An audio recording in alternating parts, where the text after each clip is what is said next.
बहुत सुंदर। आदरणीय राम कृपाल जी पटेल साहब ने बहुत सुंदर क्लास ली। बहुत बहुत साधुवाद, बहुत बहुत धन्यवाद।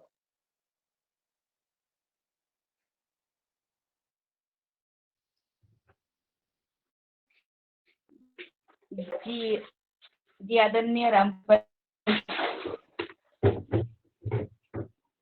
अतिशय सुंदर। बहुत बहुत धन्यवाद आपका, जो आज आप उपस्थित हुए, क्योंकि आज आपका क्लास नहीं था, फिर भी आज आपने क्लास ली। आपका मैं धन्यवाद और आभार व्यक्त करती हूँ। और अब हम दूसरे सत्र की तरफ चलते हैं और मैं आदरणीय हूँ का सूत्र संचालन आपसे और द्वितीय सत्र आप शुरू करें। जी आदरणीय।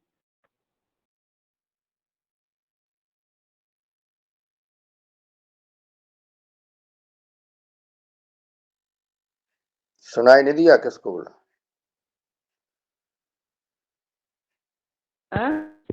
किसको करना है संचालन? आपको? जी जी, आप संचालन करना है।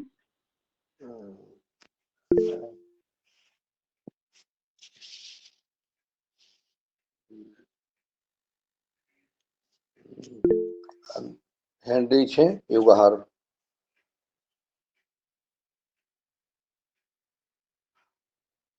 जी हेनरिच जिनका है वो रंजना जी।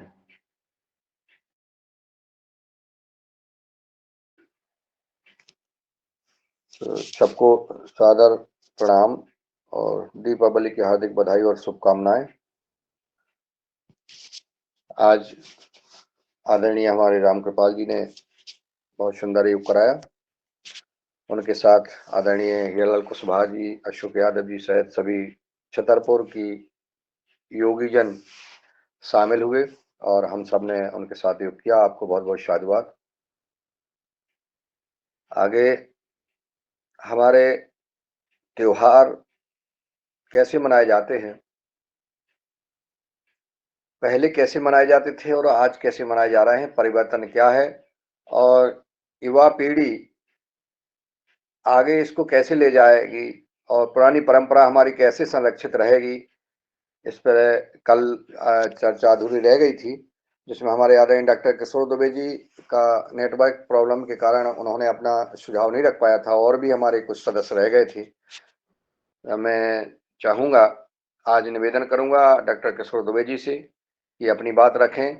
हमारे पुरानी परंपराओं को हम याद करें, उनकी चर्चा करें, ताकि ये चर्चा रिकॉर्ड हो और आने वाली पीढ़ी उसको जाने, समझे और सीखने का प्रयास करे। और हमारी पुरानी परंपरा अगर हम करते हैं तो हमारी युवा पीढ़ी देखेगी और देख करके उसको हम कायम रखेगी, तो वो आगे चल पाएगी। इस उद्देश्य के साथ आज दीपावली की हार्दिक बधाई और शुभकामनाओं के साथ मैं सादर आमंत्रित करता हूं आदरणीय डॉक्टर किशोर दुबे जी को महाराष्ट्र से कि वो आए और अपना विचार मार्गदर्शन प्रदान करने का कष्ट करें।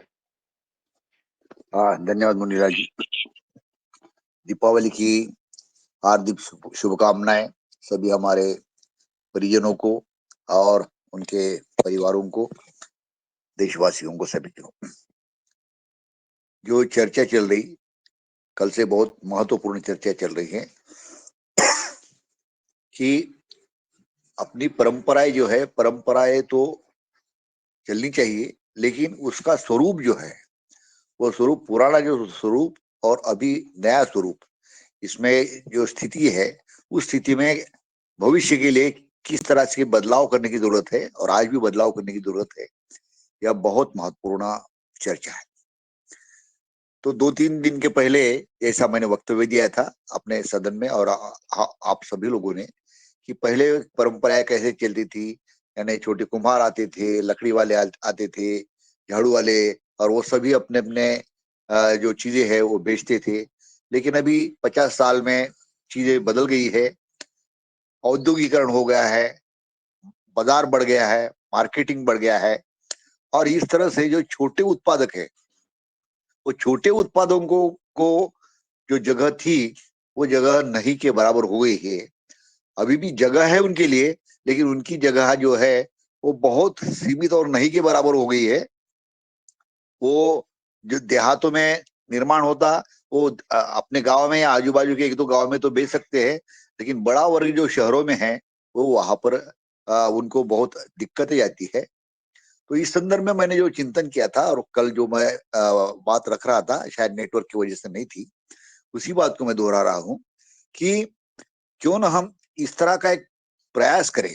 और स्पेशली मैं मध्य प्रदेश के जो मुख्यमंत्री जी है डॉक्टर यादव जी, और हमारे जो भाई साहब है मुन्नीलाल जी, इन ये यदि इसमें ध्यान देवे तो एक योगाहार की तरह से एक पहल हो सकती है। मेरे मन में जो सुझाव है वो रख रहा हूं कि जैसा कि ऑर्गेनिक खेती होती है, ऑर्गेनिक खेती उत्पादों को बेचने के लिए हर जिला स्तर पर 2 दिन के 3 दिन के वर्कशॉप यानी उनके बाजार लगते हैं। और उसी तरह से बाजार लगाने की व्यवस्था यदि शहरों में दिवाली के 10 दिन के पहले एक चिन्हित की जाए कि ठीक है, यहाँ पे हम जगह दे देंगे, यानी शासन इस प्रकार का यदि निर्णय करे म्युनिसिपालिटी के माध्यम से कि ठीक है, अपने एक शहर का परिसर देख के कि यहाँ पे एक 5-6 जगह पे एक स्टॉल लगाने की व्यवस्था किए, और वहां पे जो भी एनजीओ है छोटे, जो देहातों से ही माल बनाते हैं, और इनके बेचने की व्यवस्था यदि की जाए एक 10 दिन के पहले, और ऐसा यदि आयोजन हो तो वो 10 दिन में यानी जो छोटे उत्पादक है देहातों के, वो वहां पे अपना माल रखेंगे, और शहरी उत्पादकों को वो माल आसानी से मिलता है, तो निश्चित रूप से वहां से वो माल ले सकेंगे। आज कई शहरी उत्पादकों को जो कंज्यूमर्स है उनको लगता है कि हम देहातों में जाए, वहां से चीजें लेवे, लेकिन हर एक को देहात में जाना और वहां से लाना संभव नहीं है। तो इस तरह की अगर व्यवस्था होती है एक पायलट प्रोजेक्ट के माध्यम से, तो बहुत अच्छा होगा, ऐसा मुझे लगता। मैं इसलिए भी ये बोल रहा, 2 साल से हम एक दो एनजीओ से जुड़े हुए हैं, नागपुर और वर्धा के, जो गोबर से उत्पाद करते हैं, अलग अलग चीजें उत्पाद करते हैं, और उनको फिर बेचने के लिए एक हमारे मित्र है डॉक्टर विजय घुगे करके, वो उनके 30-40 जो गांव है, वो गांव से गोबर से उत्पादित चीजों को इकट्ठा करते, उनको पैकिंग करते, और पैकिंग के माध्यम से नागपुर में बेचने का प्रयास करते। लेकिन गत वर्ष उसमें बहुत ज्यादा सफलता आई नहीं। इस बार भी वो प्रयास चल रहा है, लेकिन डिजिटल मार्केटिंग की अपनी एक मर्यादा होती है। तो इसलिए हमारे मन में ऐसा सुझाव आया कि यदि ऐसे कुछ स्टॉल लगाने की और लगवाने की यदि सिर्फ प्रोसेस होती है, उसके लिए जगह देना और स्टॉल को बनाना, बस इतना ही काम यदि शासन प्रशासन जो स्थानिक माध्यम से यदि करता है, दिवाली के एक 8-10 दिन के लिए, एक सप्ताह के लिए, तो शायद ये ऐसा एक फार्मूला निकलेगा कि जिसके माध्यम से गांव के उत्पादकों का माल वहां पे आएगा, 6-7 दिन में वो बेच सकेंगे, और शहरी उत्पादकों को उनको शहर में माल मिलेगा।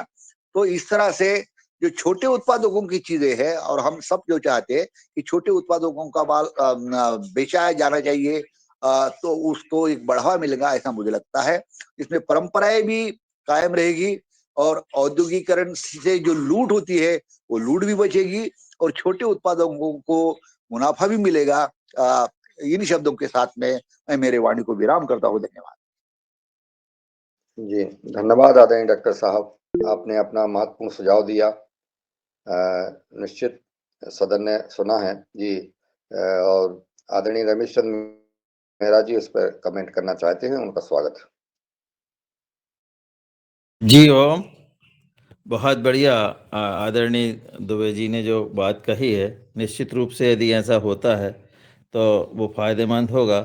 और आज हम लोग जैसे अभी परंपराओं पे चर्चा कर रहे हैं, उसी तरह से अभी वर्तमान में जो है जैविक खेती पर भी जो चर्चा हो रही है, तो उसके संबंध में हम लोग कुछ और आगे बढ़ना चाहेंगे। तो मैं सदन से निवेदन आग्रह करना चाहूँगा कि आदरणीय संतोष चौहान जी भी जुड़े हुए हैं, तो उनका भी जो गोवर्धन का महत्व है कि हमारी दिवाली पर जो गोवर्धन बनते थे उसको जोड़ते हुए आगे चर्चा बढ़ाएं। जी ओम।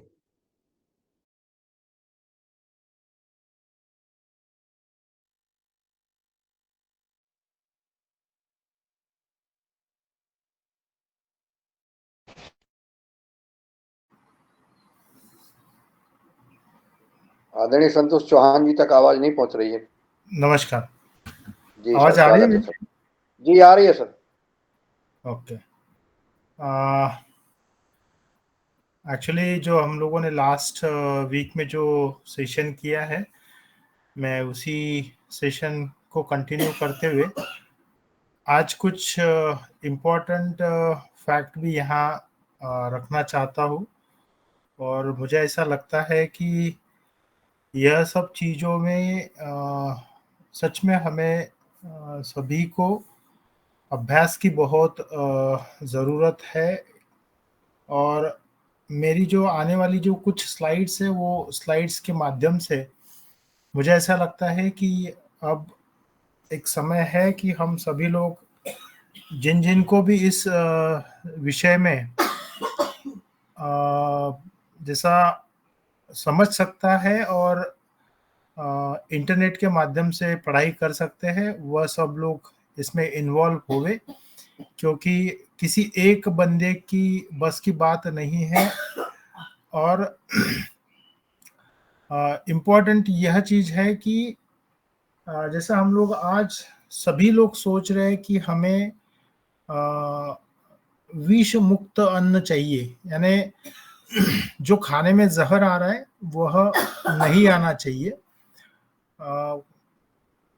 यह जो टॉपिक है, मैं एक्चुअली लेक्चर के लास्ट सेशन में कवर करूंगा कि किस तरह से केमिकल पेस्टिसाइड का जो उपयोग है पर कैपिटा और पर पर्सन दुनिया भर में किस तरह से किया जाता है, और उसी पेस्टिसाइड का पर हेक्टर यूजेस किस तरह से किया जाता है। लेकिन अभी यहाँ पे मैं शुरुआत जो सेशन लास्ट वीक हम लोगों ने जहाँ खत्म किए थे, बस उसी से हम चर्चा शुरू करते हैं।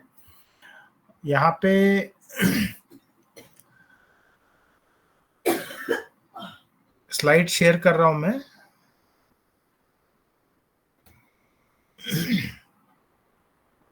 स्लाइड दिख रहा है दादू? जी जी जी दिख रहा।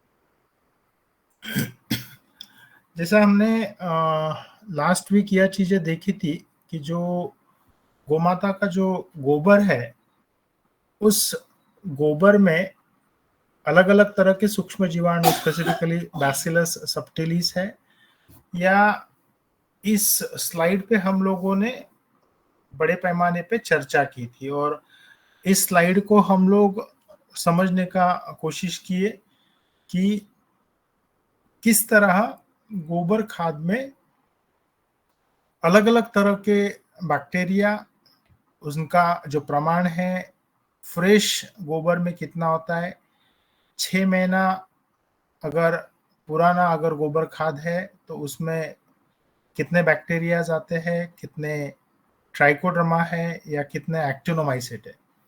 इन सब चीज़ों पे हम लोगों ने चर्चा की। और सबसे इम्पोर्टेंट, जो मार्केट से हम लोग कुछ पैकेट या बोतल जो खरीदते हैं, तो उन प्रोडक्ट पर जो लिखा होता है कि माइक्रोबियल काउंट, मान लो हम लोग ट्राइकोडर्मा खरीदते हैं या बिवेरिया खरीदते हैं, तो पर ग्राम या पर ml उसमें माइक्रोबियल काउंट कितना होता है, इस बारे में हम लोगों ने लास्ट वीक चर्चा की है।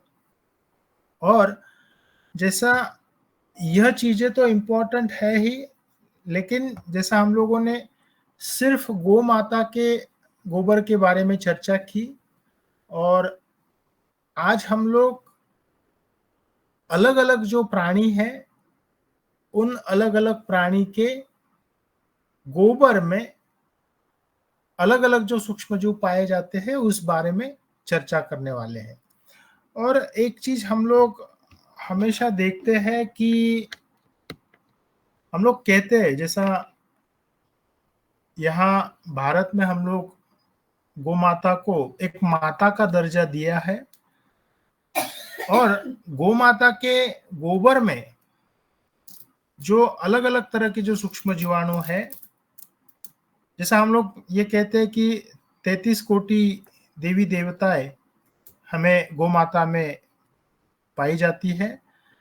तो मेरा ये मानना है कि जो अलग अलग जो सूक्ष्म जीव है, जो धरती को या मिट्टी को सुधारने के लिए यह सूक्ष्म जीवों का सबसे बड़ा उपयोग पाया गया है। और एक चीज यहाँ पे भी यह देखी जाती है कि मान लो अगर गौ माता के गोबर में 100 अलग अलग तरह के सूक्ष्म जीवाणु है, तो उनमें से 99% यानी 99 सूक्ष्म जीव यह पर्यावरण एवं हर सजीव सृष्टि को उपयुक्त माने गए हैं, और 99% अगर सूक्ष्मजीव उपयुक्त है, तो मुझे ऐसा लगता है कि हमें अगर मिट्टी को अगर सुधारना है तो हमें गौ माता के गोबर पर बड़े पैमाने पे ध्यान देने की जरूरत है, उसका बढ़ावा करने की जरूरत है। और जिस तरह गौ माता का गोबर महत्व का है, मेरा ये मानना है कि अन्य जो प्राणी है उनके गोबर में भी अलग अलग तरह के सूक्ष्म जीव पाए जाते हैं, और यह सूक्ष्म जीव भी उतने ही इम्पोर्टेंट है। तो इस धरती पर जितने भी अलग अलग प्राणी हैं, हमें उनका भी महत्व समझना जरूरी है। और यहाँ जैसा यह जो डेटा पब्लिश हुआ उसी का कन्वर्शन इस टेबल के फॉर्मेट में मैंने करने का एक प्रयास किया है। और यहाँ हम लोग देख सकते हैं कि अलग अलग प्राणी होवे या अलग अलग, जैसा यहाँ पे हम लोग जो चीजें हमारे खेतों में हम लोग जो खाद यूज करते, कोई किसान भाई केचुआ खाद यूज करता है, कोई किसान भाई मुर्गी का खाद यूज करता है, कोई किसान भाई गोमाता का खाद यूज करता है, किसी किसान भाई के पास भैंस होती है उसका खाद है, किसी किसान भाइयों के पास में बकरी होती है, या जैसा आप यहाँ पे सुअर हम लोग अगर देखें तो यूरोप, अमेरिका या स्पेसिफिकली अगर भारत छोड़ा जावे तो अन्य देशों में सुअर की भी खेती की जाती है, और इंडिया में भी अब सुअर की खेती होना शुरू हुई है। तो इन सब प्राणी होवे या जो सजीव सृष्टि है उनके माध्यम से जो खाद मिलता है, उन खादों में अलग अलग तरह के सूक्ष्म जीवाणु पाए जाते हैं। अब यहां देखिए जो सबसे ऊपर लिखा है केचुआ खाद, तो केचुआ खाद इसमें दादू स्लाइड दिख रही है? जी दिख रही है। ओके। तो केचुआ खाद में आप देखिए अलग अलग सूक्ष्म जीवाणु के नाम लिखे, सुडोमोनास, बैसिलस, ऑर्थ्रोबैक्टर, फ्लैवोबैक्टीरियम, अल्कालिगन्स और स्ट्रेप्टोमाइसिस। और मैंने जो शुरुआत में जो कहा है कि हमें पढ़ाई करने की जरूरत है, तो उसका रीजन ये है कि आज अगर हम लोग अगर माने तो एग्रीकल्चर में सूक्ष्म जीवाणु कितने तरह के यूज किए जाते हैं, अगर हम कमर्शियल प्रोडक्ट की बात करें तो मुझे ऐसा लगता है कि 10 से 12 प्रोडक्ट है जो मार्केट में आज अवेलेबल है। पर अगर मैं यहाँ पे एक प्रश्न पूछूं तो ये जो 10 से 12 प्रोडक्ट है जो मार्केट में यूज किए जाते हैं, उसमें से कितने ऐसे प्रोडक्ट है जो अभी उपस्थित सभी गणमान्य, जैसा मैं दादू आपसे सवाल करूं कि आप इन 10 से 12 जो कमर्शियल प्रोडक्ट है उनमें से कितने प्रोडक्ट आपने आज तक यूज किए हैं, दादू या और भी कोई गणमान्य व्यक्ति जो इनके नाम बता पाए, आप प्लीज बताइए। डॉक्टर साहब, हाँ जी। दो तीन प्रोडक्ट उपयोग करते हैं, जैसे राइजोबियम हो गया, पीएसवी हो गया, इसी टाइप के 2-3 का जानकारी है हम लोगों को, और तो हमें बाजार में उपलब्ध नहीं होते और जानकारी भी नहीं। शरद भैया। जी सर हम लोगों ने जैसे राइजोनियम और पीएसबी और पहले सर ट्राइकोडर्मा विरिडी और बबेरिया एक इंदौर इनपुट से आता था सर पहले, तो यहाँ एग्रीकल्चर डिपार्टमेंट से मिलता था हम लोगों को। तो वो हम लोगों ने एक चने की इल्ली के लिए भी सर एक कुछ आता था, एनपीवी वायरस आता था चने के लिए। एनपीवी वायरस, यस, तो वो भी सर किया हम लोगों ने। तो ये चीजें करी, लेकिन सर ये इनकी क्या है कि हम लोगों के पास जब वो आते थे तो काफी समय वो वहां से ऑर्डर होने से एग्रीकल्चर डिपार्टमेंट में पड़े रहते थे, और फिर हम जब लेने जाते थे तो वो मिलता फ्री था एग्रीकल्चर से, लेकिन वो एक्सपायरी हो जाता था सर, या एक्सपायरी के पास रहता, तो वो उतना रिजल्ट जो था उसका रिजल्ट नहीं मिल पाता था हम लोगों को। तो जब हम लोग डालते थे और फिर बहुत सारी चीजें अभी जो हमने सीखी वो हमें आइडिया नहीं था, इतनी ज्यादा एग्रीकल्चर ने वो दी, लेकिन एग्रीकल्चर ये था सर कि हर चीजें हमारे पास भिजवाता था कि इनको आप यूज करके देखें, ये देखें। सिर्फ ये होता था कि सर वो 6 महीने या 1 साल बाद ही हम लोगों को मिल पाता था। बस वो व्यवस्था में हम लोगों को जो भी चीजें मिली वो उतनी ताकतवर नहीं थी, और उतना उनका कहना चाहिए कि एक्सपायरी माल ही मिला सर हमेशा। ओके, तो एक्चुअली यहाँ जैसा तुलाराम जी है, शरद भैया है, या इवन दादू, इन सब लोगों ने जब भी ये सब चीजें सामने आई तो यही पता चला कि 2 या 3 या मान लो 5 से 6 प्रकार के सूक्ष्म जीवों को कहीं ना कहीं सुना है और कहीं ना कहीं किसी एक ने, दो ने यूज किया है। और मैं जब सितंबर महीना में जब भोपाल में हम लोगों ने जब प्रयोगशाला प्रारंभ की, आप सभी लोग आए थे बड़झीरी में, भोपाल के पास में, तो वहाँ जब नेक्स्ट डे जब एक चर्चा हो रही थी तो मैंने वहाँ के किसानों को, ऑलमोस्ट 200 से 250 किसान थे वहाँ पे, उन सब किसानों को जब यह पूछा गया कि आप ट्राइकोडर्मा नामक जो सूक्ष्म जीव है आप यूज करते हो क्या, तो दुर्भाग्यपूर्ण मुझे यह कहना पड़ रहा है कि वहां पे ट्राइकोडर्मा यूज करने वाला कोई भी किसान नहीं था। और मैंने जब यह पूछा कि ठीक है आप यूज नहीं करते हो, पर आपको ट्राइकोडर्मा यह सूक्ष्मजीव उसके बारे में जानकारी या वह पता है क्या, तो उसमें भी 5 से 7 लोगों को ही वह ट्राइकोडर्मा की जानकारी थी।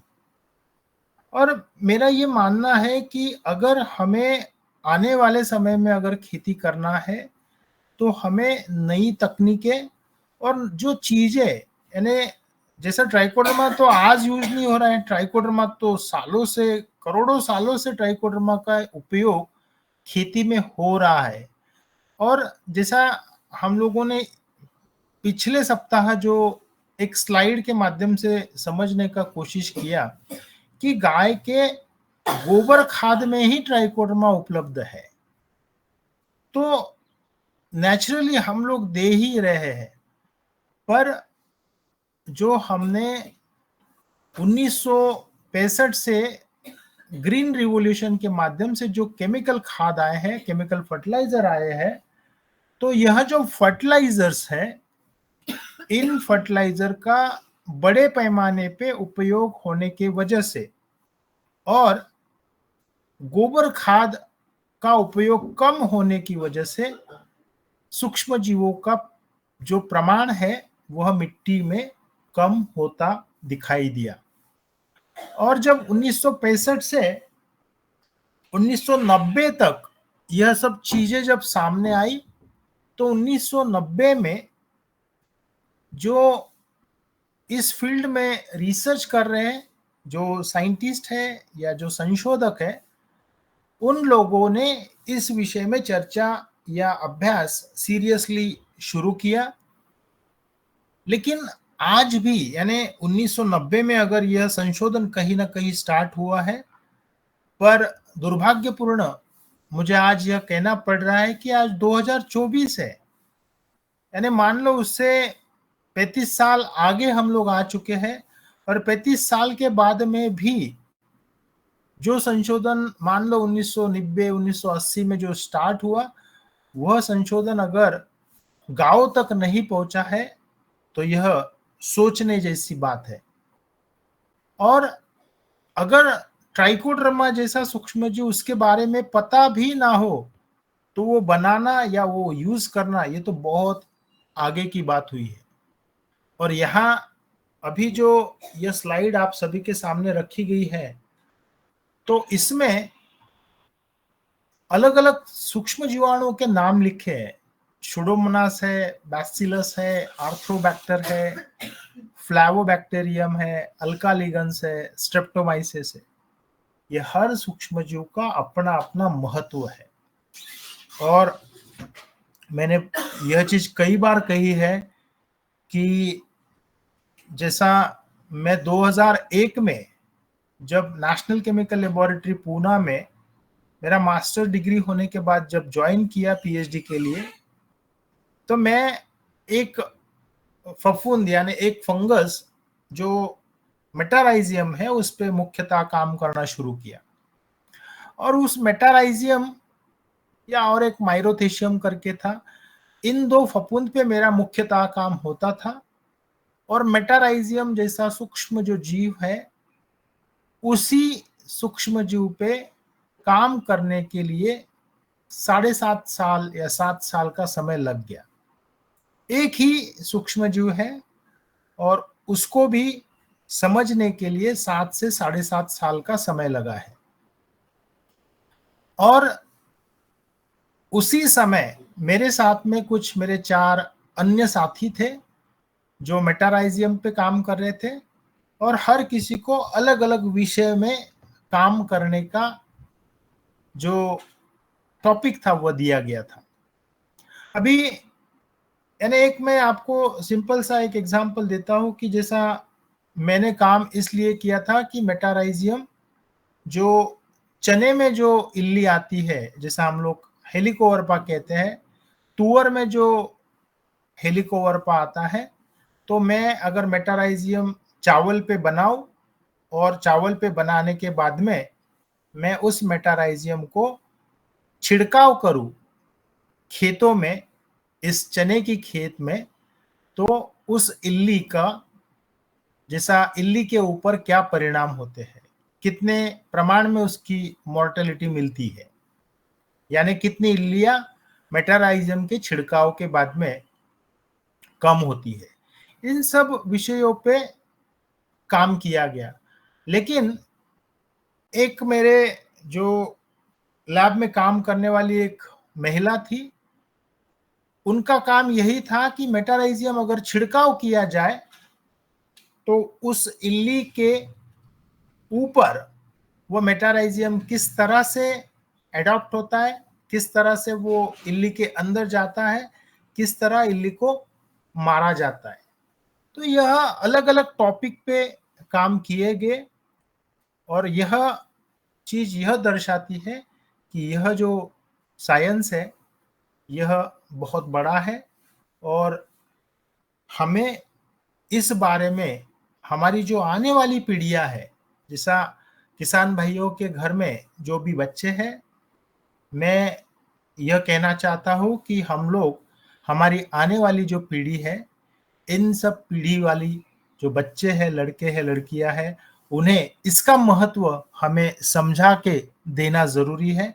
और अब यहाँ अगर हम लोग इन सूक्ष्म जीवों की बात करें कि सुडोमोनास है, यानी हर सूक्ष्म जीव का अपना अपना महत्व है।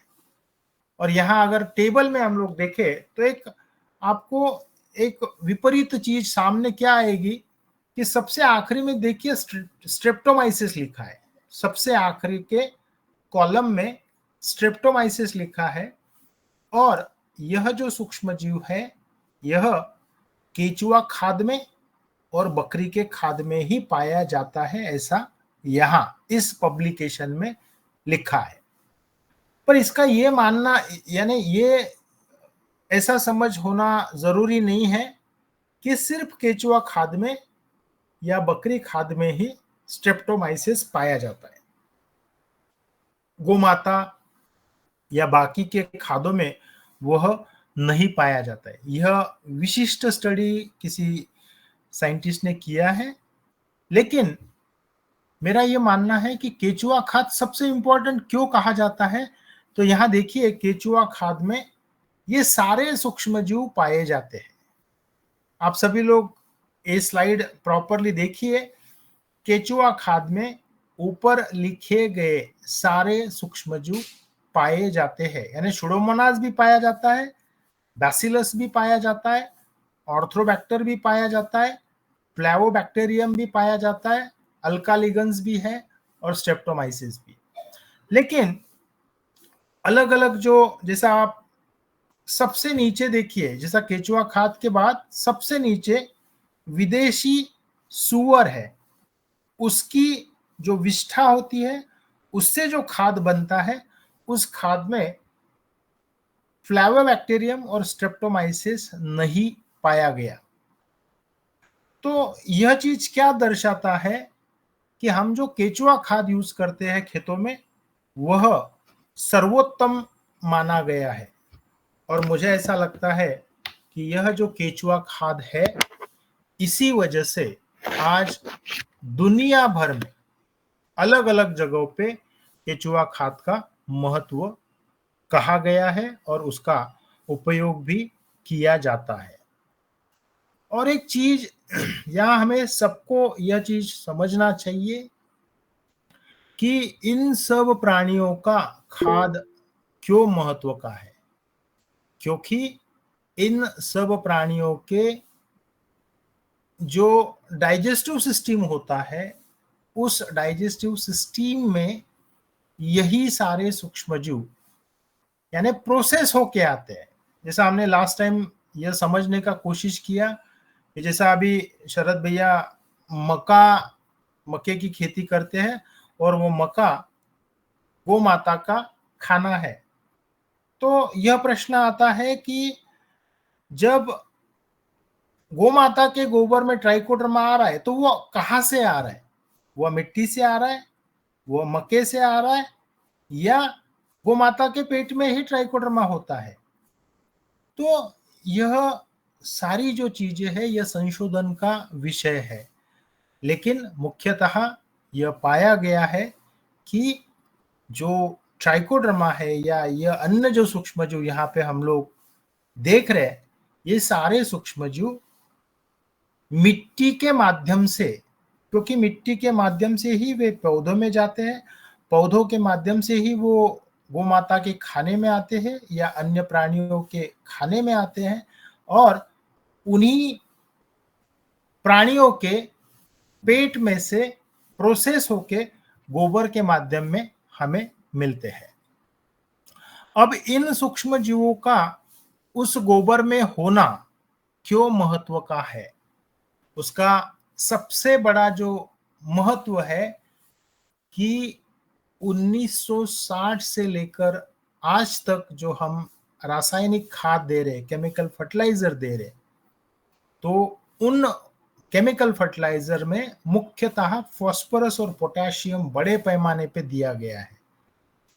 और मैं पोटेशियम और फास्फोरस की बात इसलिए कर रहा हूं क्योंकि नाइट्रोजन तो दिया, लेकिन नाइट्रोजन या तो मिट्टी में से नीचे जल स्रोत में चला गया या तो हवा में उड़ गया। लेकिन फास्फोरस यह मुख्यतः 80% मिट्टी में ही रहता है। वो ना तो नीचे जाता है ना तो ऊपर कोई पौधा उसे उठा पाता है। तो ये जो फास्फोरस है, यह उठाने का जो काम है, ये सारे जो सूक्ष्मजीव यहाँ दिए गए हैं, उन्हीं सूक्ष्मजीवों का काम होता है वह फास्फोरस उठा के देना। और इसलिए इन सब प्राणियों का महत्व पाया गया है।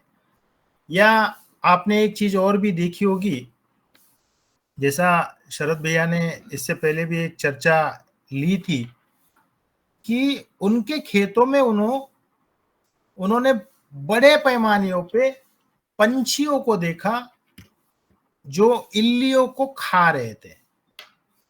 अलग अलग तरह की जो इल्लियां थी, उन इल्लियों को खाने के लिए पंछी खेतों में पाए जाते हैं। और आज भी देखिए, जब हम लोग जो जुताई करते हैं, जैसे हम लोग प्लाविंग कहते हैं, नांगरनी कहते हैं महाराष्ट्र में, तो नांगरनी करते समय जो बगुला होता है यह हमें खेत में पाया जाता है।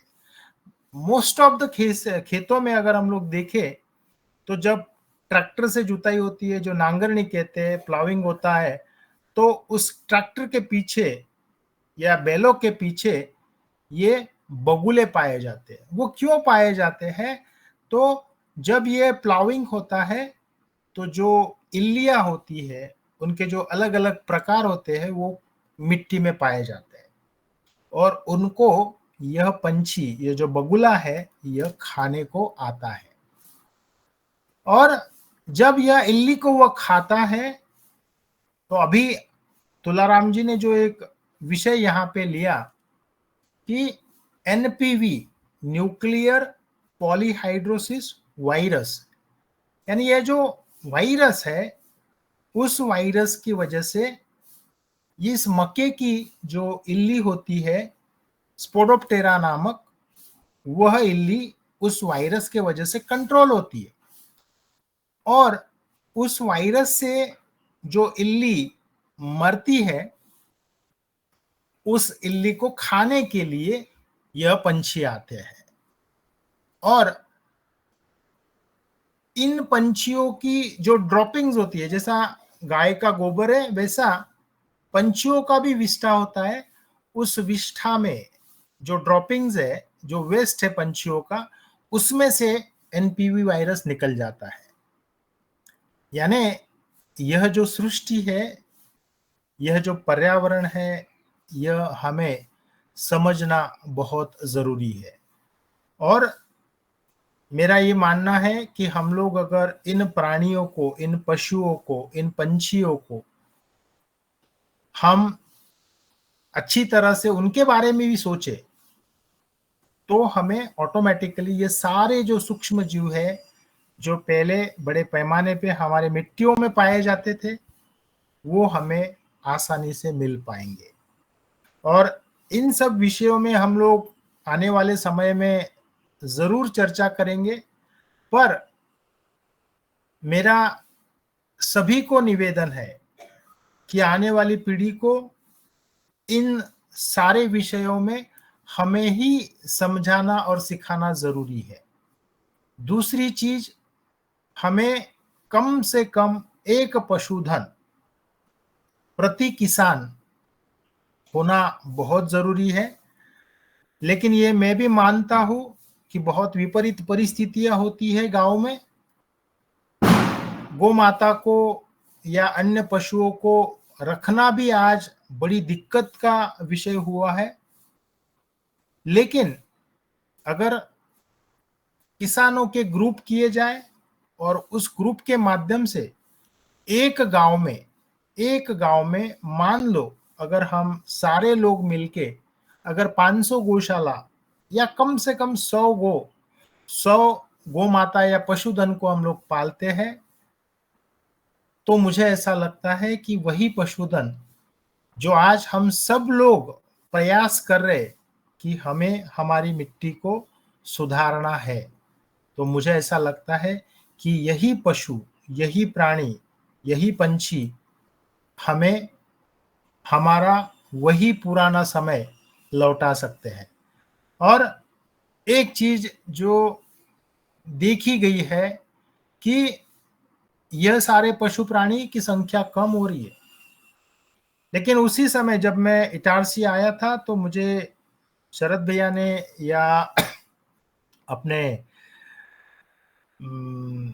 एक चर्चा वहां हो रही थी कि इटारसी के पास ही कोई गांव है और बेनीपुरी जी साहब और ये सारे लोग उस गांव में गए थे जहां पे बड़े पैमाने पे गौ माता पाई जाती है और वहां पे गोबर खाद बड़े पैमाने पे मिलता है।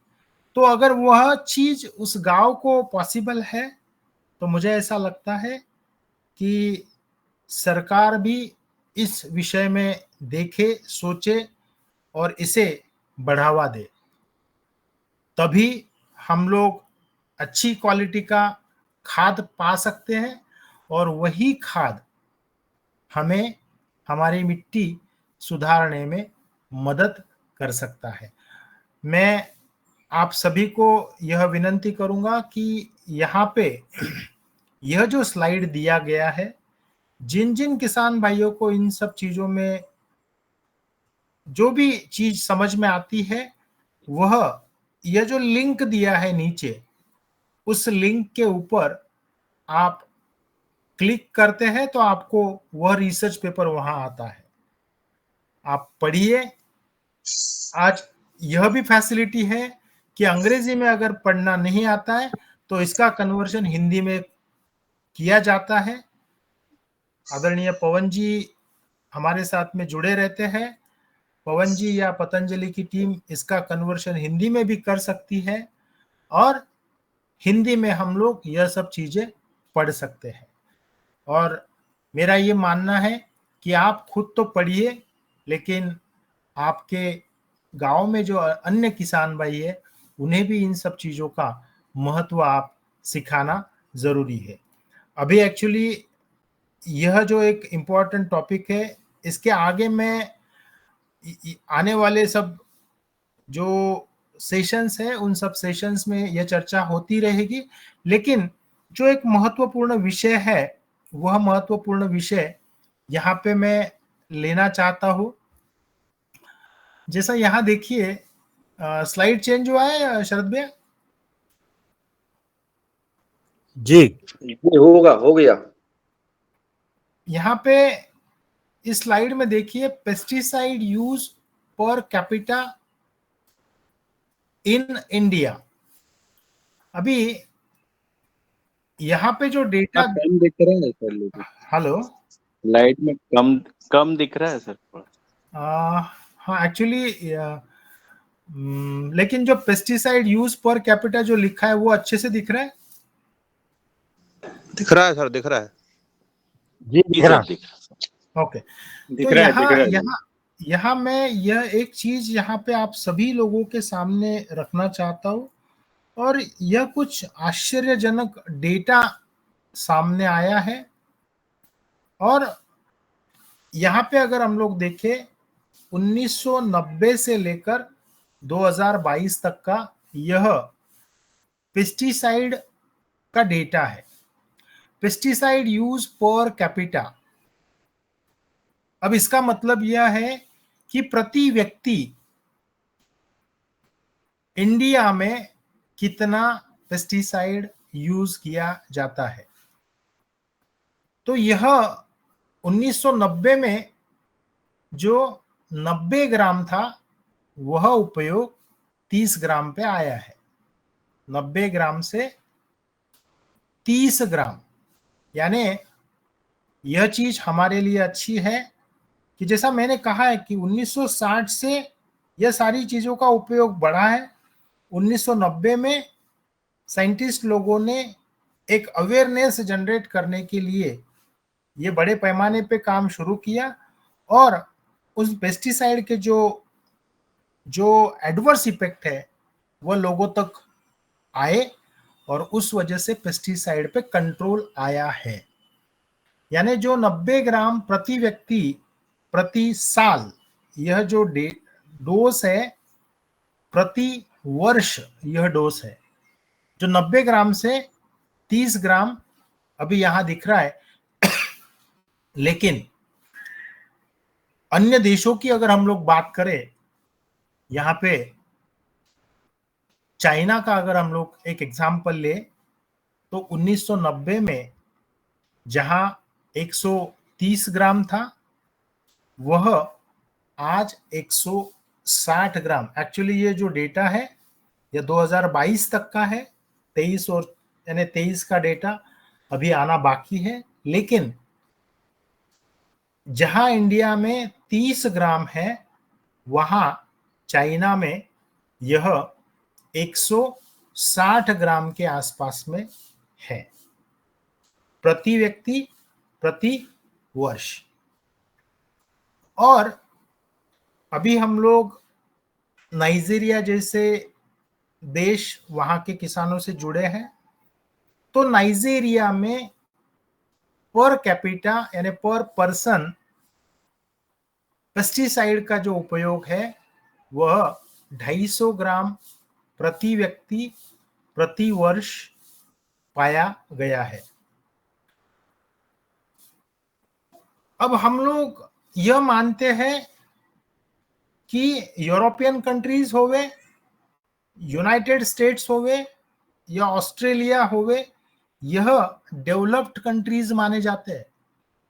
लेकिन यहाँ पे आप देखिए कि पर कैपिटा यानी पर पर्सन जर्मनी में जो पेस्टिसाइड का यूज यहाँ दिख रहा है वह 575 ग्राम के आसपास में पर ईयर दिखाया गया है। यह मेरा भी मानना है कि जो पॉपुलेशन यूरोप में होती है उससे कई गुना ज्यादा पॉपुलेशन इंडिया में है।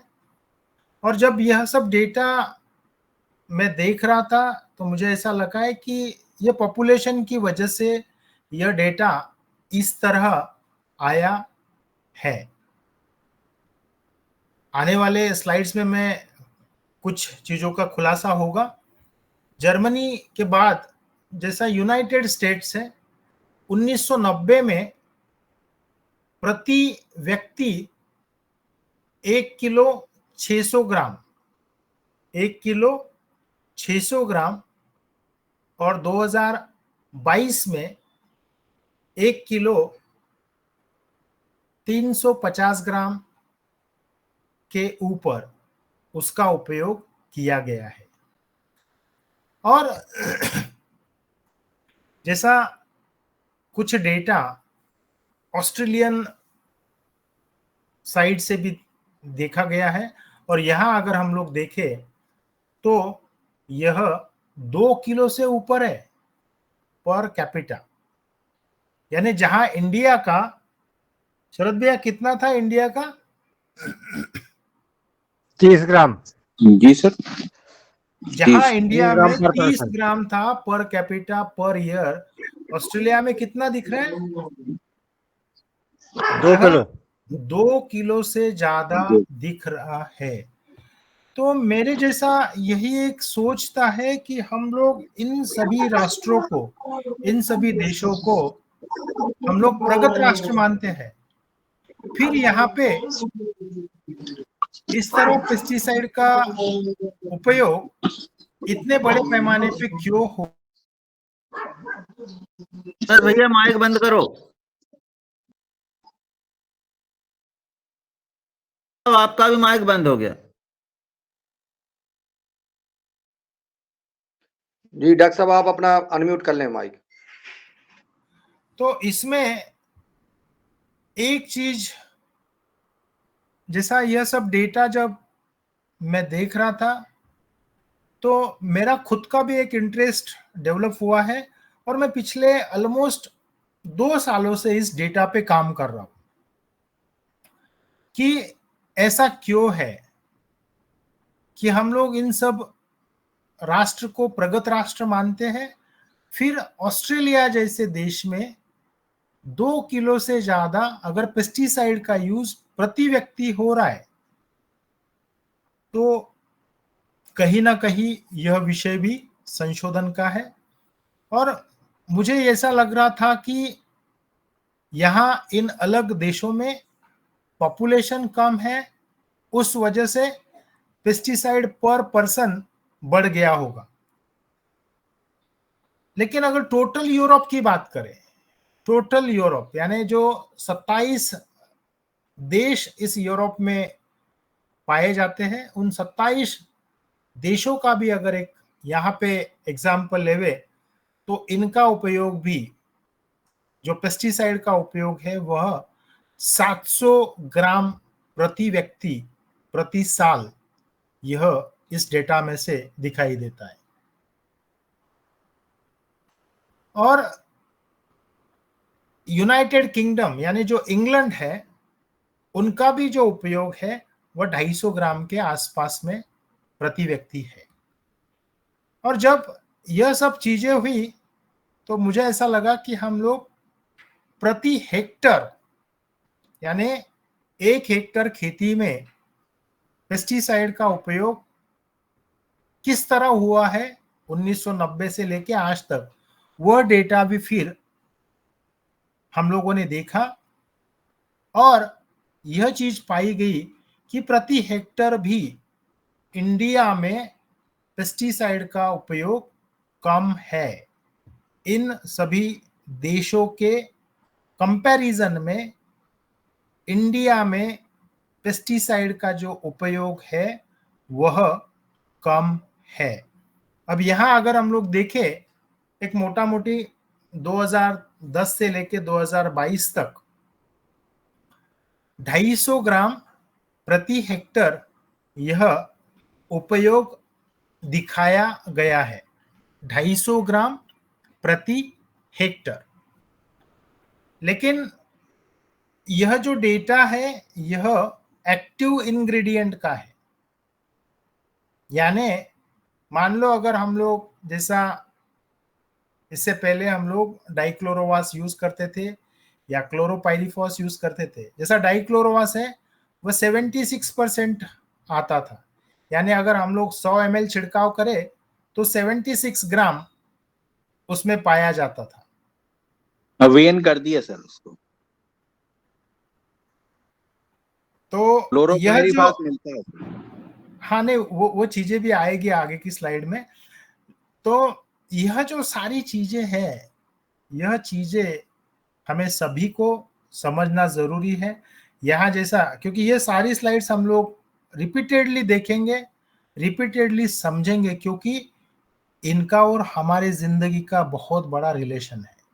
अगर हमारे यहाँ हम लोग इंडिया में प्रति हेक्टर अगर 250 ग्राम यूज करें, वहीं पे आप देखिए कि नाइजीरिया में यह उपयोग 1300 ग्राम के आसपास में गया है। जहां हम लोग 250 ग्राम की बात कर रहे हैं, वहां पे 1300 ग्राम नाइजीरिया।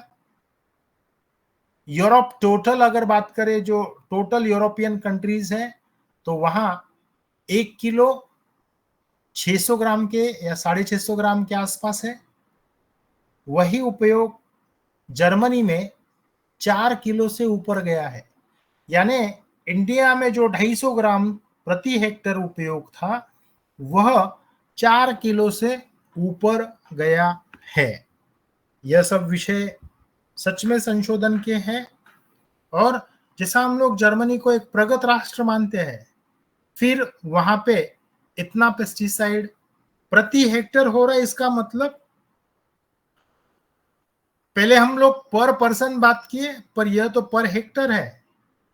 इंडिया में भी पर हेक्टर और जर्मनी में भी पर हेक्टर अगर इतना डिफरेंस है तो वह क्यों है?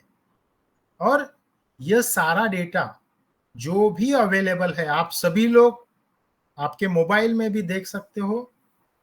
फूड एंड एग्रीकल्चरल ऑर्गेनाइजेशन, जो दुनिया का सबसे बड़ा जो एक संस्था माना जाता है, फूड एंड एग्रीकल्चरल ऑर्गेनाइजेशन, उसके वेबसाइट पे यह सारा डेटा अवेलेबल है। अब यहां देखिए यूनाइटेड स्टेट्स ऑफ अमेरिका, और जैसा मैंने टोटल यूरोप का डेटा बताया, उसी तरह टोटल अमेरिका का जो डेटा है, यूनाइटेड स्टेट्स ऑफ अमेरिका, यहाँ पे भी जो प्रति हेक्टर उपयोग है वह 3 किलो से ज्यादा है। और यहाँ एक चीज देखिए, हम लोग अमेरिका को प्रगत राष्ट्र मानते हैं, लेकिन 1990 से लेकर 2022 तक पेस्टिसाइड का उपयोग बढ़ते ही गया है। और बहुत सी चीजें हम लोग चर्चा करेंगे। यहाँ पे मैं कुछ, जैसा ऑस्ट्रेलिया है, वहां पे भी ऑलमोस्ट 1 किलो 900 ग्राम के आसपास है।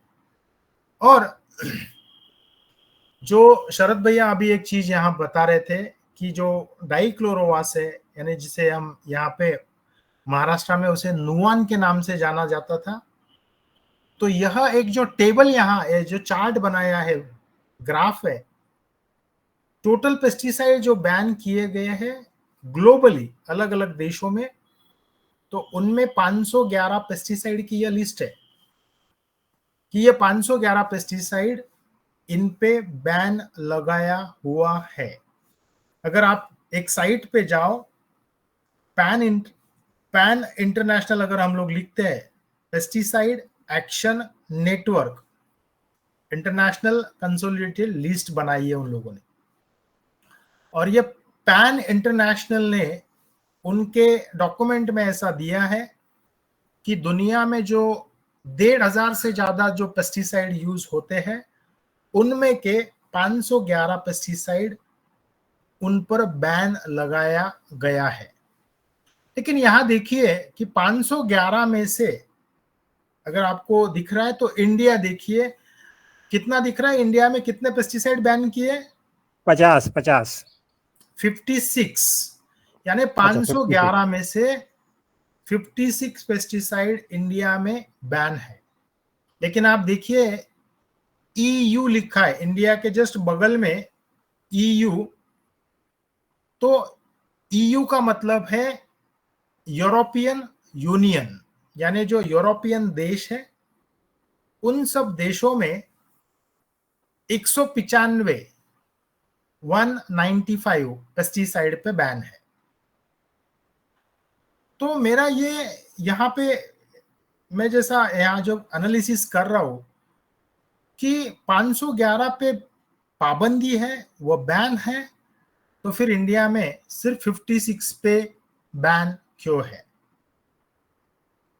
और मेरा यही मानना है कि इसी माध्यम से, इसी ऑनलाइन एजुकेशन के माध्यम से हम लोग हमारे किसान भाइयों को कम से कम ये चीज भी सिखा पाए कि यह जो 511 की जो लिस्ट है वो दी है, ऑनलाइन अवेलेबल है, उनमें का अगर कोई पेस्टिसाइड आप गलती से यूज करते हो, क्योंकि जो शरद भैया ने अभी कहा है कि डाइक्लोरोवास वह बैन किया गया है, पर मेरा ये मानना है कि ब्लैक मार्केट में यह पेस्टिसाइड आज भी पाया जाता है। मैं यानी यह स्टेटमेंट इसलिए कर रहा हूं क्योंकि एक्सपायर हुए केमिकल्स मिलते हैं, और जो पेस्टिसाइड बैन होते हैं, भले ही वो 2 साल पहले बैन हुआ है, लेकिन अभी भी जो स्टॉक अवेलेबल होगा वह स्टॉक का उपयोग कहीं ना कहीं किया जाता है।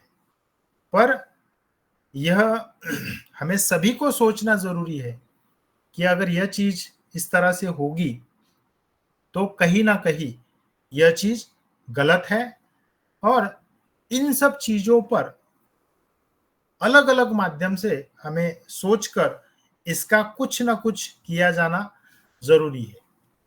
अभी देखिए यहाँ पे उसी डेटा पे से कुछ और एनालिसिस किया गया कि यहाँ पे एक जस्ट एग्जांपल के लिए मैं ले रहा हूं कि जो पहला अल्क्लोर करके जो पेस्टिसाइड है, और ये पेस्टिसाइड की जो लिस्ट मैंने यहाँ ली है, जैसा हम लोगों ने एंडोसल्फान यूज किया है, इसमें है एंडोसल्फान लिखा है, तो एंडोसल्फान नामक जो पेस्टिसाइड हम लोगों ने आज तक यूज किया वह 130 देशों में बैन है, इंडिया में भी बैन है। अब मेरा यह कहना है कि 130 देशों में इसको जो बैन लगाया गया है वह अभी आने वाले कुछ समय में लगा होगा, लेकिन यह जहर तो पहले भी जहर था, आज भी जहर है। इसका उपयोग आप 30 साल पहले करो या आज करो, जिन भी किसान भाइयों ने उसका उपयोग किया उनके शरीर पर इसके परिणाम दिखे हैं और आज भी दिखाई दे रहे। तो आप सोचिए कि यह पेस्टिसाइड 30 साल पहले हम लोग यूज करते थे, 40 साल पहले हम लोग यूज करते थे, तो 40 साल पहले हमारे शरीर पे इसके दुष्परिणाम नहीं हुए क्या? तो डेफिनेटली उसके परिणाम हमने हमारे शरीर पर देखे हैं। फिर अगर 30 साल बाद यह पता चलता है कि ये बैन होना चाहिए, तो आज जो केमिकल यूज हो रहा है मार्केट में, जो भी केमिकल है, तो आने वाले 30 साल के बाद में उस पर भी बैन आएगा। और जो आज केमिकल हम लोग यूज कर रहे हैं वह हमें कहीं ना कहीं दिक्कत करता है। विषय बड़ा है, गंभीर है, पर मेरा ये मानना है कि हमें इन सब चीजों पे सोचना चाहिए, और ये सब चीजों पे अगर हम लोग सच में समझना चाहते हैं, सच में इसमें और आगे देखना चाहते हैं, तो यह चीज 1 साल 2 साल में नहीं होने वाली। हमें निरंतर यह सब चीजें समझना है। और यहाँ पे अब एक देखिए, ये एक लास्ट स्लाइड है कि डीडीटी जो इंडिया में आज भी बैन नहीं है, यानी डीडीटी नामक जो पेस्टिसाइड है, और यह जो मैं कह रहा हूं ये 2022 तक के लिस्ट के एज पर 2022 बता रहा हूं। 23 और 24 में क्या हुआ है वह मुझे भी पता नहीं है, पर बैन हो गया सर ये भी अब डीडीटी नहीं, लेकिन ये 2022 तक ही डेटा दिख रहा है। लेकिन यहाँ टोटल बैन जो भी है, जैसा 147 देशों में डीडीटी पे बैन है, लेकिन इंडिया में यह बैन अभी भी दिखता नहीं है। जो लिस्ट अभी है अभी हो गया सर, ये बैन अभी किया है DDT। क्योंकि 2022 या 23 के बाद में कुछ आया होगा तो पता नहीं, पर 2022 तक की जो लिस्ट है उसमें अभी भी वो बैन दिखता नहीं है। तो यह सब चीजें,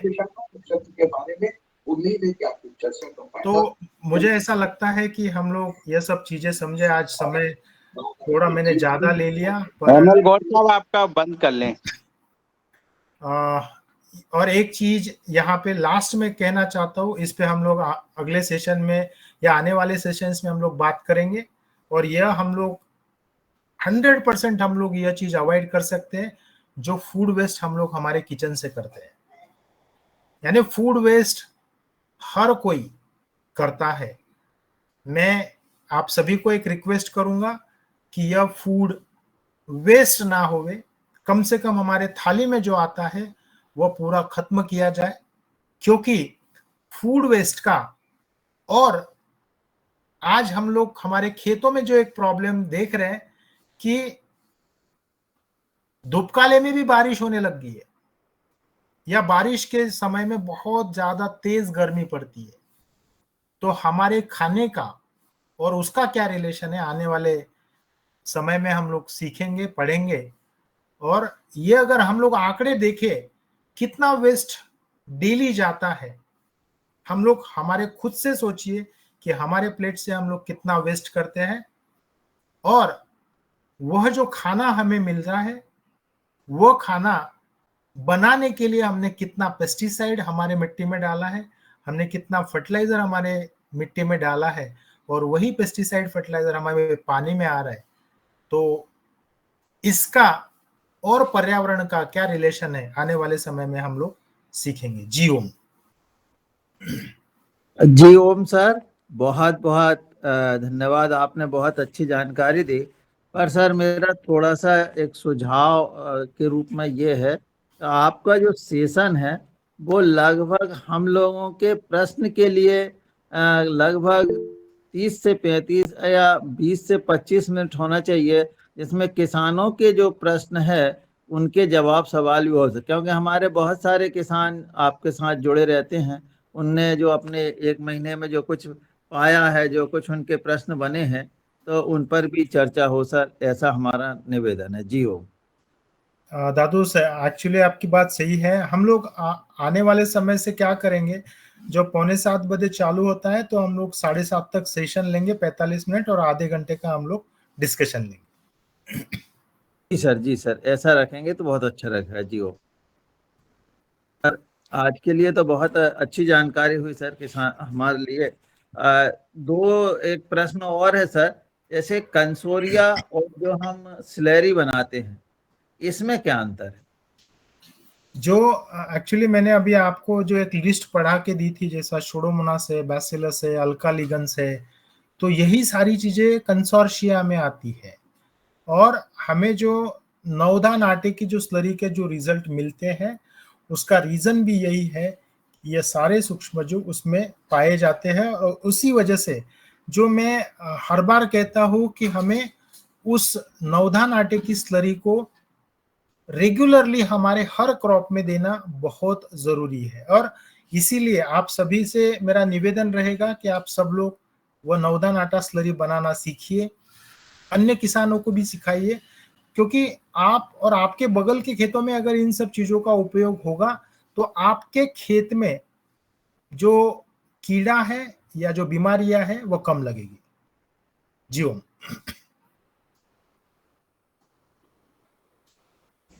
तो शादी का प्रश्न हो तो वो पूछ लें। जी जी धन्यवाद, सदन को प्रणाम। डॉक्टर साहब, इस हफ्ते हमारा एक कार्यक्रम है, ये राइजोबियम और पीएसबी का उपयोग होगा। थोड़ा सा इसके बारे में डिटेल बता दें कि हमें इसमें कौन कौन सा मीडिया लगाना है। एक्चुअली इन सब मीडियाज के कंपोजिशंस है, मैं आने वाले समय में ये सारी चीजें आपको बता दूंगा कि कैसे राइजोबियम का मीडिया होता है। लेकिन अगर आप लोग डायरेक्ट गूगल सर्च करते हो तो गूगल सर्च में आप सिर्फ राइजोबियम डालिए, उसका मीडिया आ जाता है। और अगर आपको ना मिले तो हम लोग आने वाले सारे सेशंस में ये सब चीजें करेंगे। जी धन्यवाद। जी, अंतिम सवाल आदरणीय सुझाव और मार्गदर्शन शरद वर्मा जी, और वही आभार कर दें। जी सर, आज की योगशाला बहुत अच्छी रही, और आज संतोष सर ने बहुत डीपली चीजें बताई हैं, जो एक मतलब एक जो एग्रीकल्चर पढ़ रहे हैं शायद उनको भी इतनी डीपली जानकारी नहीं होगी, ये जो हम लोगों को मिल रही है। और सर मैं ये चाहता हूँ, जैसे हम लोग जो गुड़ यूज करते हैं, तो गुड़ की जगह चुकंदर यूज कर सकते हैं क्या सर? शरद भैया, चुकंदर का मुझे थोड़ा मैं नहीं समझ पा रहा हूँ। चुकंदर, अच्छा, जी जी जी। चुकंदर क्या क्या होता है? सर ये जो जैसे अपनी मतलब गन्ना होता है ना, गन्ने में शक्कर होती है, ऐसे चुकंदर में भी काफी शक्कर होती है सर। नहीं, लेकिन किससे तो पाया जाता है चुकंदर? सर ये मतलब वो है अपने फल जैसे है, ये फल। रहती फल। ओके, फल है क्या? ओके ओके, मुझे एक बार फोटो भिजवा देना उसका, और उसका अगर मूली कुछ की तरह से लगता है सर, शुगर मूली की तरह सर, रहता है, शुगर नीचे गोल सा रहता है, लाल। ओके शुगर ओके, बेबी बोलते हैं जैसा जैसा हम लोग रताले कहते हैं हमारे यहाँ पे, वो सर ये बीटरूट कहते हैं ना, बीटरूट। Okay okay beetroot. जी okay, beetroot beetroot, okay okay. नहीं, एक्चुअली देखिए, मेनली गुड़ या शक्कर यूज करने के पीछे रीजन ये होता है कि उसमें सुक्रोज होता है, जो शक्कर में जी सुक्रोज कहा जाता है। तो सुक्रोज, ग्लूकोज, फ्रुक्टोज, इनका कुछ अलग महत्व है सूक्ष्मजीव मल्टीप्लिकेशन में। और ये जो चुकंदर है या जो बीट रूट जैसी जो चीजें हैं, तो उनमें अलग अलग तरह के, जैसा आई थिंक मैंने इससे पहले भी कहा है कि 64 प्रकार की शक्करें होती है, 64 टाइप्स। शक्कर के होते हैं, उसमें का वो चुकंदर में कुछ एक होगा, पर मेनली हमें सुक्रोज लगता है जो शक्कर में या गुड़ में पाया जाता है। जी जी जी सर। सर ये एक्चुअल में गन्ने से भी काफी अच्छा बढ़ा था सर ये, तो इसलिए पूछा। सर अब सदन का काफी टाइम ले लिया है, तो आभार व्यक्त कर दें। अभी किसी का हैंड रेज और जी, हुआ। राकेश गौर जी का हैंड रेज है। जी गौर साहब। जी ओम जी सर मैं ये पूछना चाह रहा था कि पेटी ब्रेड से जो हमने डब्बे में उसको ट्राइकोडर्मा को बनाया है, तो वो लगभग 10 दिन हो गए उसको, तो उसको अब क्या फार्मुलेशन करके मतलब डब्बे में कैसा कैसा करना था वो थोड़ा सा एक बार। एक्चुअली वो जो डिब्बे का फोटो आया था मैंने देखा है, वो अच्छे से बना है। जी। और उसको एक्चुअली आप डायरेक्टली जो नवधान आटा है उसको पानी में डाल के, वही जो प्रमाण हमने मीडिया का दिया है, आप जी डाल के उसको मल्टीप्लाई करके आप यूज कर सकते हो, अगर इमीडिएटली आपको यूज करना है तो। जी जो हमने जैसा मीडिया बनाते हैं उसी तरह, जैसा 20-20-20 का एक फॉर्मूला हमने हम लोगों ने इटारसी में देखा था, हाँ तो बस उसी फॉर्मूले से आप उसको मल्टीप्लाई कर लीजिए। ठीक है सर। मिक्सर का बता रहे थे सर, वो इसलिए थोड़ा सा मेरे को कंफ्यूजन हाँ, था। लेकिन जो मिक्सर का है, अगर आपको किसी को देना है वो ट्राइकोडर्मा बना के, तो आप उसी समय वो फॉर्मुलेशन का यूज कीजिए। लेकिन आप आपके खुद के खेतों के लिए यूज कर रहे हो तो फॉर्मुलेशन की जरूरत नहीं है। 20 ग्राम आटा, 20 ग्राम मीडिया और 20 ग्राम शक्कर या गुड़ ऐसा लेके 1 लीटर पानी में डाल के, आपको अगर 20 लीटर बनाना है तो आप 20 लीटर बनाइए, पर 200 ml के एक डिब्बे से पहले 2 लीटर ही बनाना है, और उसके बाद में 2 लीटर से 20 लीटर करना है। ठीक, मतलब ये बिना मिक्सर के सर डायरेक्ट कर सकते हैं अपन उसको, 20 लीटर या 50 लीटर बनाना है तो? हाँ, 200 से आप 2 लीटर बनाइए पहले, फिर 2 लीटर से आप 20 लीटर बनाइए। ठीक है सर, धन्यवाद सर। और प्रमाण मात्र जी, वही लेना है, जो 20-20-20 का जो फॉर्मूला है पर लीटर का, वही प्रमाण लेना है। जी जी ठीक सर। बहुत बहुत धन्यवाद आदरणीय डॉक्टर साहब। आज आपने बहुत महत्वपूर्ण विषय पे मार्गदर्शन दिया है, और हम आपको आश्वस्त करना चाहते हैं, जैसा आपने कहा है कि केसला ब्लॉक में जहां आदरणीय शरद वर्मा जी जिन क्षेत्रों में लेके गए थे जहां गोबर की चर्चा हुई थी और हमारे किसान भाई देसी गाय को अपने घर में बांधते हैं, उस क्षेत्र की चर्चा जो आपने की है वो सिलवानी और इधर इस क्षेत्र है जहां हमने देखा है। और मैं आपको यह भी अवगत कराना चाहता हूं कि मध्य प्रदेश के डॉक्टर मोहन यादव जी जो हमारे मुख्यमंत्री हैं, उन्होंने अभी दीपावली के गोवर्धन पूजा में हर गौशाला में गाय की पूजा स्वयं ने की है, और पूरे प्रशासन और मंत्री और कलेक्टर और प्रशासन को गौशाला भेजा है कि आप गौशाला जाइए, वहां दीपावली को गाय पूजन करिए। ये शुभ संकेत भी है, और आने वाले समय में जो किसान गाय का पालन कर रहे हैं उस पर हम लोग शीघ्र शीघ्र मुलाकात करने वाले हैं कि उन किसानों का सम्मान किया जाए, उनको कुछ सम्मान निधि और अनुदान प्रदान किया जाए, ताकि हमारी देसी गौशाला किसान के खेत पर घर में पहुंचे। ऐसा भी उपाय किया जा रहा है। तो जो आपने आज चर्चा की है उस पर निरंतर ये बात चल रही है, और आने वाले समय में मध्य प्रदेश में एक सुनहरा एक ऐतिहासिक निर्णय होगा, ऐसी उम्मीद भी है सर जी। और आज हमारे योग क्लास में आदरणीय रामकृपाल पटेल जी ने योग कराया, और आपका जो मार्गदर्शन प्राप्त हुआ उसके लिए दीपावली की हार्दिक बधाई और शुभकामनाओं के साथ जी। शरद भैया का हैंडरिच है। शरद भैया मुन्नीलाल सर, पिछली बार सदन में जब आपने लिया था तो अपन ने ये वो किया था कि कोई भी नेताओं को कम से कम गौशाला तक जाना चाहिए, और वो हुआ इस बार, और बहुत अच्छा रहा जी। ओम नहीं, और मुनीलाल जी ने जो विषय यहाँ पे रखा है, मुझे ऐसा लगता है कि यह अगर होवे तो सच में, यानी हम लोग भारत के माध्यम से दुनिया के सामने कुछ न्यू रख सकते हैं। और गो माता या अन्य जो पशु है उन सभी का पालन होना जरूरी है, क्योंकि एक मान्यता यह है कि अगर एक ही तरह का चीज में बढ़ोतरी होवे तो वह भी दिक्कत हो सकती है आने वाले समय में। तो सभी को महत्व दिया जाए और सभी का पालन पोषण किया जाए। जी। जी आदरणीय डॉक्टर साहब, अभी मेरा एक चूंकि कीरतपुर का मामला था, उस सिलसिले में मैं कृषि मंत्री पशुपालन मंत्री से मिला और मैंने बात रखी कि हमारे माननीय डॉक्टर मोहन यादव जी ने एक गाय पर 20 रुपए पिछली सरकार जो है दे रही थी अनुदान, उसको सीधा सीधा 40 रुपए कर दिया। 1 लीटर दूध, देसी दूध, गाय के दूध पर 5 रुपया प्रति लीटर बोनस भी बढ़ाया है। ऐसा जो प्रावधान किया है, इसमें हमने जाकर के अभी माननीय सीएम साहब से भेंट की और उनको एक सीनरी छायाचित्र दिया, उस पर हमने लिखा भी कि आपके ऐसा ऐसा कार्य करने पर आपको त्रिदेव गौ मानव सेवा समिति सम्मान करती है। और उस स्थिति से अवगत कराया जो आदरणीय शरद वर्मा जी ने कहा कि ऐसे हर मंत्री और उनको गौशाला में पहुंचना चाहिए। तो आज वो आपकी बात, शरद जी की बात सीएम तक पहुंची और उन्होंने ऐसा आदेश जारी किया। आज हर कलेक्टर, हर जिला पंचायत सीओ, जनपद सीओ, सचिव, सरपंच, पटवारी, विधायक, नेता, जनपद सदर, जिला पंचायत सब गौशाला में खड़े हैं। आज देख लीजिए, पूरा समाचार कहीं भी पढ़ लीजिए। और कल जो है रात में उन्होंने जो जहां भी गलतियां हो रही हैं, आधी रात को बैठ करके निर्णय लिए हैं कि उनको सस्पेंड किया गया है।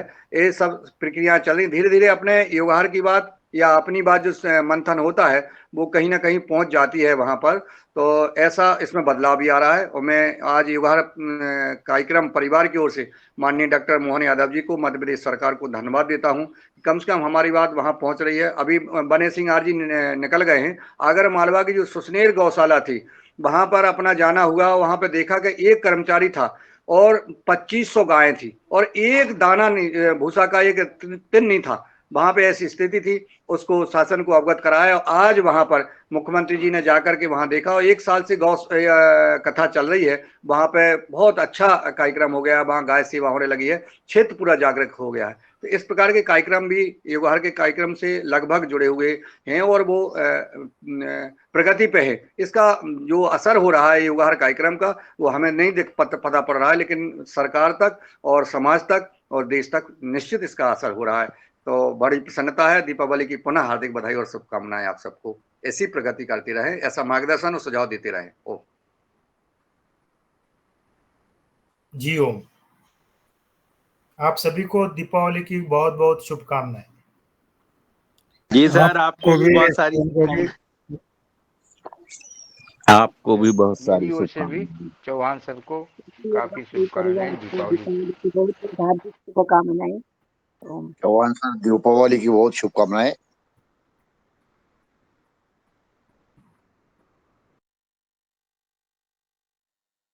जय ओम, प्रणाम। जी ओम।